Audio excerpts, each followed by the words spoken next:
మీరు అనుకుంటున్నారు మీరు పిచ్చిగా ప్రేమిస్తున్నారని, కానీ మీకంటే 1000 టైమ్స్ ఎక్కువ ప్రేమిస్తున్నాడు మిమ్మల్ని ఆయన. ఆయన కనపట్లేదని ఏదో చిన్న డిసప్పాయింట్ ఉండొచ్చు, కానీ మీకు బెస్ట్ ఇవ్వడం కోసం రాత్రి పగలు ఎంత తాపత్రయపడతాడో నేను కళ్ళారా చూస్తున్నాను. ఆయన ఏది లెక్క చేయరు అసలు. అంటే ఆయన హెల్త్ అని కానీ ఇది కానీ రాత్రి 2ంటికి 3ంటికి వాయిస్ మెసేజ్లు, డార్లింగ్ ఇది ఓకేనా, ఇది బాగుందా, ఏంటి ఇంత పిచ్చేంటి అనుకుంటాను నేను. మంచి సినిమా ఇవ్వాలి, మంచి సినిమా ఇవ్వాలి. నా అభిమానులు మామూలు అభిమానులు కాదు డార్లింగ్, వాళ్ళు ప్రాణం పెట్టేస్తారు డార్లింగ్ అంటాడు ఆయన. అలాంటి అభిమానుల కోసం యాక్చువల్గా మేమిద్దరం కలిసి ఒకటే అనుకున్నాం, డార్లింగ్ వింటేజ్ డార్లింగ్ చూపిద్దాం ఒకసారి. మీ టైమింగ్ ఒకటి ఉంటుంది, ఆ టైమింగ్ని మళ్ళీ ఒక్కసారి బుజ్జిగాడిని మళ్ళీ టచ్ చేద్దాం.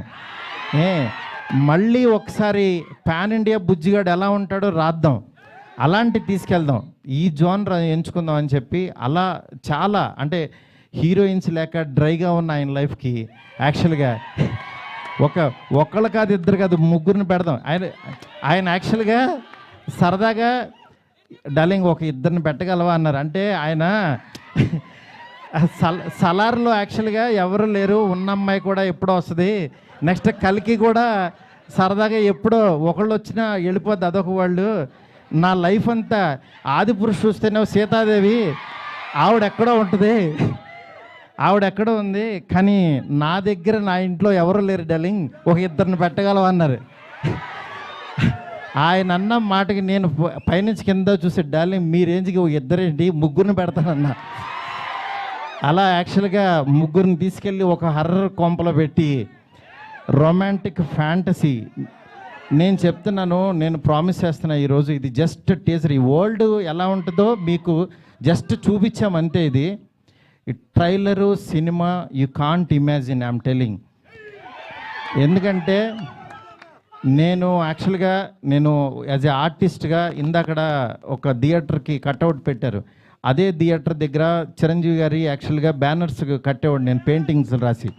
అంటే నేను ఆర్ట్ బ్యాక్గ్రౌండ్ నుంచి వచ్చా, రోడ్డు మీద బొమ్మలు వేసుకున్న దగ్గర నుంచి వచ్చా. నా ఆర్ట్ని 2D యానిమేషన్ చేశా, 3D యానిమేషన్కి వెళ్ళా, అలా చివరికి యాక్చువల్గా ఒక హాలీవుడ్ కంపెనీతో వర్క్ చేసే స్థాయికి వచ్చాను ఈ సినిమాతో.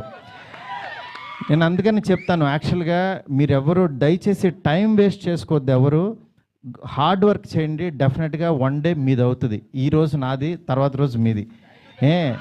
అంతేగాని నేనేదో సాధించేసానని కాదు, నేను ఒక ఎగ్జాంపుల్ అని చెప్తున్నాను మీకు అంతే.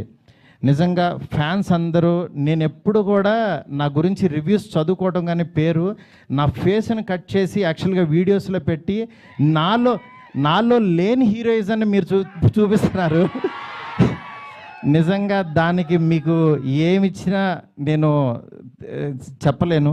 ఎందుకంటే నా ఫ్రెండ్స్, నా ఫ్యామిలీ అందరూ కూడా, మా వైఫ్ అందరూ, మా పిల్లలు మీమ్స్ చూసి వాళ్ళ ఆనందం నేను మాటల్లో చెప్పలేను. రోజు మీరు ఇస్తున్న ఎనర్జీ, ఈ ఎనర్జీతో ఈ సినిమా ఇంకా బాగా తీస్తాను. ఇంకొంచెం బ్యాలెన్స్ ఉంది, బాగా తీస్తానంటే ఇంకా చాలా తీయలేమని కంగారు పడద్దు. ఆయన వర్క్ ఉంది, నెక్స్ట్ అట్లాగే సాంగ్స్ ఉన్నాయి. ఒకటైంది కదా, కొంచెం ఆగండి. మీరు అడుగుతుంటే కంగారు వచ్చేస్తుంది. ఎందుకంటే ఎప్పుడు ఏం వదలాలో అవి వదులుతూ మీకు ఇదే రేంజ్ క్వాలిటీ కంటెంట్ ఇవ్వడం కోసమే కష్టపడుతున్నాం, టైం తీసుకుంటున్నాం. యా దయచేసి అర్థం చేసుకోండి sir. I hope national media you like the teaser sir. Thank you so much sir, please encourage me sir, please support us sir. You are coming such a long way sir, thank you so much. ఇంకేం చెప్పాలో అర్థం కావట్లేదు. నేను మీకు మాట ఇస్తున్నాను, మంచి cinema ఇస్తున్నాను.